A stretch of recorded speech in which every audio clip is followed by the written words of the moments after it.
WNBA Finals, and so I'll leave it there. I mean, I'm just obviously disheartened. You know, I'm a human too. I have a family. I have 2 kids who are devastated by these comments, and so all I'll say is just, you know, it's obviously...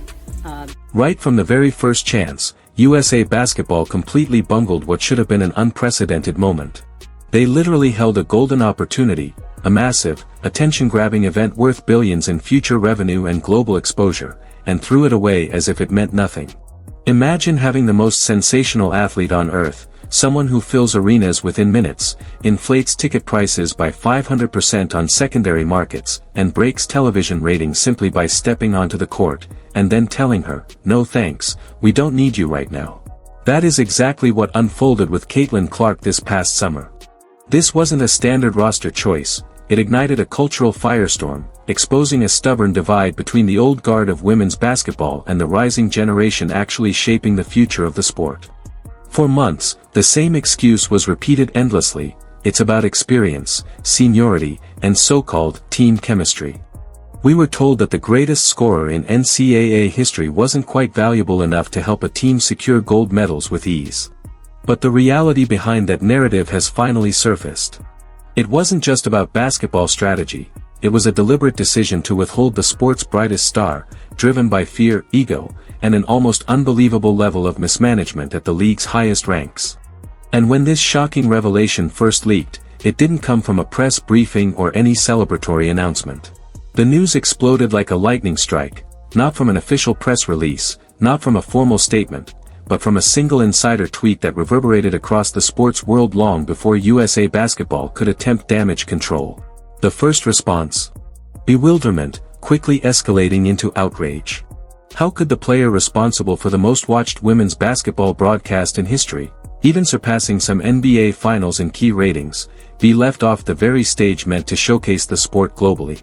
Committee Chair Jen Rosati eventually had to step in and respond to the storm. Looking directly into the cameras, she claimed that only basketball performance metrics were considered and that marketability didn't factor in at all.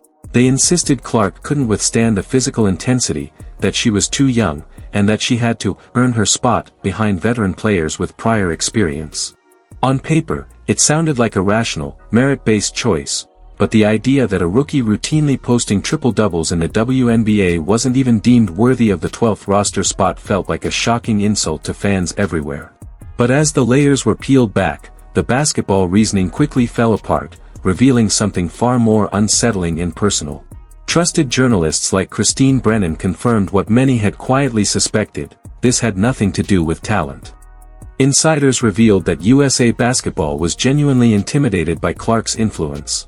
Their real fear wasn't her skills, it was her fans. The uproar from what some mockingly call the Caitlin cult would have flooded social media if she were benched for even a quarter or denied enough touches.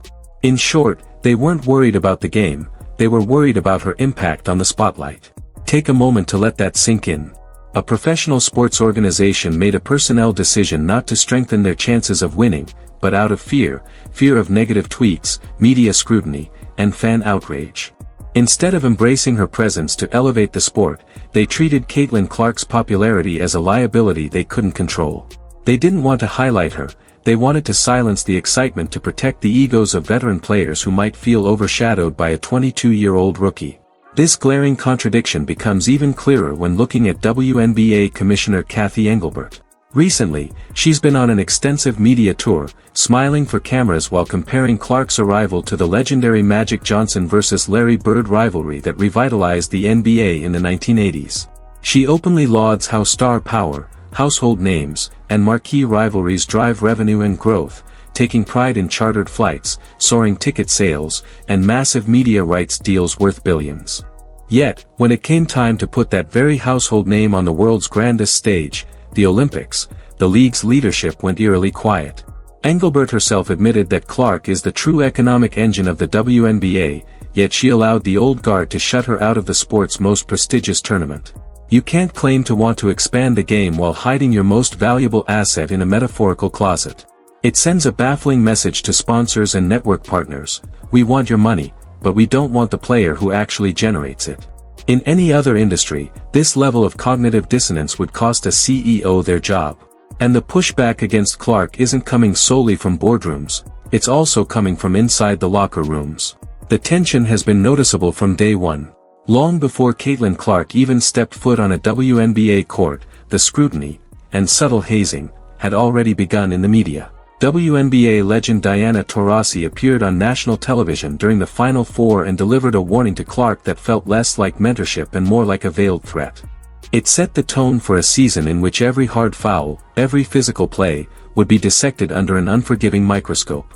Then came Sheryl Swoopes, a true pioneer of the game, making factually inaccurate claims on a podcast aimed at downplaying Clark's historic college achievements, suggesting she only broke records because she played 5 years, false, and averaged 40 shots per game, also false. When corrected, her apology was muted, but the damage lingered. There is a palpable, wait your turn energy in the league, one that resembles high school cliques protecting their territory more than a professional sports environment. From the very start, it was clear that many veteran players were uneasy seeing a rookie receive Michael Jordan-level attention without having paid her dues overseas, even though her growing fame is now the reason millions of fans are tuning in to the WNBA. While the jealousy narrative is officially denied, the evidence is obvious in both actions and body language, on and off the court. Consider the Kennedy Carter incident. When Carter hip-checked Clark away from the ball, the league initially called it a standard foul. It wasn't until the clip went viral, amassing tens of millions of views and igniting nationwide outrage on sports talk shows, that it was finally upgraded to a flagrant foul. The hesitation spoke volumes. It seemed the league held back from protecting its golden goose, worried about upsetting veterans who thought Clark was receiving preferential treatment. This reluctance to both defend and promote Clark has created a strange dynamic in which the WNBA seems almost at odds with the very fans keeping it alive. Viewers tuning in to watch Caitlin Clark are often met with commentary or on-court behavior suggesting they aren't true fans simply because they haven't followed the league for the past decade. This gatekeeping mindset defies basic business logic. You can't grow a sport, or any business, by alienating new customers who just walked through the door. And now, let's examine the staggering financial misstep of the Olympics. The Paris Olympics offered a once-in-a-lifetime chance to elevate women's basketball to true global superstardom. NBC had planned to make Clark the centerpiece, with promotional campaigns already rolling. Had she worn the red, white, and blue, ratings for the Olympic trials and exhibition games would likely have shattered records. Instead, the USA team played in front of decent crowds, but nowhere near the sold-out excitement generated when the Indiana Fever takes the court. TV ratings for the gold medal game were solid, yet they barely matched a random Tuesday night matchup between the Fever and the Chicago Sky. In other words, millions of dollars in free exposure went up in smoke because the league refused to ride the momentum. Behind the scenes, NBC executives were reportedly furious, having invested heavily in broadcast rights, only to see the league's biggest star left on the bench. They wanted the Taylor Swift of basketball. Instead, they got a talented team lacking that emotional connection with the broader public. The usual excuses, that Clark needed rest or wouldn't have played significant minutes, don't hold up, especially given the season she's having. Since the Olympic break, Clark has arguably been the league's top player, breaking assist and scoring records while transforming a previously last-place team into playoff contenders. The idea that she wasn't one of the country's top 12 players back in June now seems almost laughable. It exposes the selection committee's outdated criteria, which favor legacy over current impact.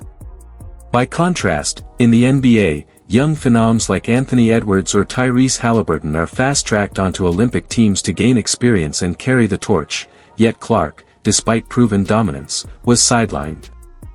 In the WNBA, climbing to the top has always followed a rigid, almost unyielding path. Doors stay shut until you've paid your dues. This approach sharply contrasts with the NBA, which has become a global powerhouse largely because it understands that stars are what sell the game. The WNBA, by comparison, has struggled to achieve profitability for 27 long years, until Caitlin Clark burst onto the scene. The league seems to believe that the system alone drives success, yet Clark has shown that a single superstar's talent can shift the entire landscape like nothing else. There's also a complex, uncomfortable conversation about race and culture threaded throughout this saga, one that can't be ignored. Some media voices and segments of the fan base claim that Clark's meteoric rise is tied to her being white, a narrative that completely overlooks her generational talent and unmatched shooting ability. This tension has shaped how, or whether, the league chooses to promote her. The WNBA has long been led by black women, who have formed the backbone of the sport for decades. The sudden emergence of a white superstar from Iowa dominating headlines has created undeniable friction. Instead of addressing this carefully and uniting fans, the league's silence has allowed a toxic cultural debate to fester online, framing the story as Clark versus the WNBA, rather than positioning her as a figure elevating the league alongside stars like Aya Wilson. Media personalities such as Stephen A. Smith and Pat McAfee have further amplified these tensions, yet the league itself provided much of the fuel by failing to respond decisively. Finally, there's the oft-repeated team chemistry argument, the final justification from the selection committee. They claim that bringing in a player with such enormous media presence could somehow distract the team from the singular mission of winning gold. But this is professional sports, not a summer camp drama. Look at the 1992 Dream Team, huge egos, relentless media scrutiny, and they still made it work. Kobe and LeBron had to coexist, and female athletes could have done the same. The idea that professional women are too fragile to handle a few extra cameras simply because a rookie is on the bench is downright insulting. It infantilizes players who are among the very best in the world. Surely they could have managed the spotlight that comes with having a superstar like Clark in the rotation. Many Olympians already hold lucrative shoe deals and sponsorships that would have grown in value simply by sharing the stage with her. A rising tide lifts all boats, but only if the gates are opened. By keeping the doors shut, the league left the water stagnant for everyone. The consequences of this decision will be felt for years. The shift is already clear.